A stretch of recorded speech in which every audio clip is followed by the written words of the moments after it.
Maryland Terrapins have an over-under win total at FanDuel Sportsbook where you can make every moment more of 6.5 wins, over plus 116, under minus 142. Maryland at one time was the newcomer, the shiny new thing, and now they're just Maryland. They're just there. They're just Maryland. So let's, our feet to the fire, or maybe you've got some vindication behind it. Tom, what are we doing with Maryland? I've taken nothing but overs so far because CBS is the home of the Big Ten. So now I got to inflate everybody's win total for the season. But this is my first under. I think Maryland's going to a bowl game. I just don't know that they're going to get to 7-5. We've had plenty of opinions on Taulia on this show over the years, and I think that a lot of it was just because we were so used to him that you get kind of tired of him. But I do think replacing him will be a far bigger deal than a lot of Maryland fans are assuming. I know MJ Morris came in from NC State, but based on what I saw of MJ Morris at North Carolina State, I am not completely sold on him just yet. I think the potential is there, but I'm not ready to just give it to him. So when I look at that going into the season, I look at the rest of their roster, I think they're going to be fine at receiver. I have questions about their offensive line. I kind of need to see it. Defensively, they had flashes last year, and then they had also times where they looked awful. So I don't know what we're going to get this season, but non-con, UConn, at Virginia, Villanova should win 2 of those at a minimum, right? But in conference, you're getting USC. You've got to go to Oregon. You get Iowa. You have to go to Penn State. So, you're not playing Michigan or Ohio State. And, thank God for that if you're a Maryland fan. You don't have to play those 2. But you still have a pretty tough draw. You get Iowa at home. We know what Iowa did to them the last time they came to College Park. Rutgers at home. I think you're happy that you get that game at Maryland because Rutgers is a team that you kind of need to beat to reach your goals. But going on the road to Minnesota should be tough for you. Going on the road to Indiana this year is probably going to be tougher than you expected. So, I think this is a 6-6 team. I'm going to go under.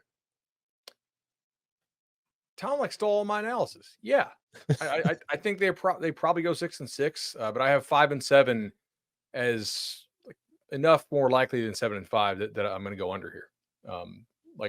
Without a lot of hesitation. I don't know that MJ Morris wins this job. I know. Ooh. Yeah, that's kind of a wild. So Billy Edwards, Cameron Edge, who are we looking at? It'd be Billy Edwards. It'd be Billy Edwards. MJ Morris has not been able to create separation from Billy Edwards. And if Billy Edwards is the starting quarterback, what does that mean for the fact that you have good wide receivers like Ty Felton and Caden Prather? Can you be able to take advantage of that if Billy Edwards is your quarterback? That's the challenge. Yeah. For me to go over, I would need to price Maryland as a top 32, top 31 type team, and I just don't have that. So I'm going to go under here with the Terps.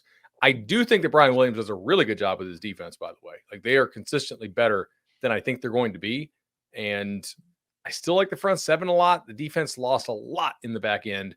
Who could take advantage of that in their schedule? USC, Oregon, Penn State. The other thing I like for Maryland to make a bowl is that they're 2 really hard games that they would lose wherever they play. They're on the road. Yep. At Penn State, at Oregon, cool. Get those losses out of the way. Give me more games at home that I have a chance to win. But I'm still slightly under at this price. No. This is an over. This is a quintessential Maryland football season. This is Maryland starts 5-1 or 6-0. And right. Yeah, and even pops up in the top 25 or something. They just start stacking these wins. No, Michigan State, you get them at home early in the season. Would probably rather have that than on the road later in the season. Indiana, another first-year coach. You get them in the first month of the season. Northwestern, game at home. Maryland seems like a team that they're going to be able to stack enough in the bank early that they just got to win one game in the back half of the season to be able to get us there. And look, it's going to be a sweat. I'm not throwing a ton of confidence behind this, but I've got Maryland as a 7-5 team. And I think that they can do it thanks to the way that schedule shakes out, where you just stack so many wins early that you just hope you fall backwards into something against Rutgers or Iowa to be able to take you over the top.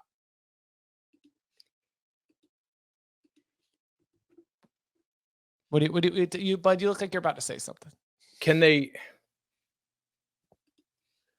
get lucky again with the offensive line portaling? Last year they did. They Right. had to replace it a bunch. It's quarterback and offensive line for me. I think their defense is going to be good. Yeah, I agree. Quarterback and offensive line are going to be the big questions. If you can get those to click, then I think this won't be as much of a sweat. Again, I'm looking at Minnesota, Rutgers. Like I'm looking at opportunities where they should be able to get the seventh win a little bit later. But we'll see.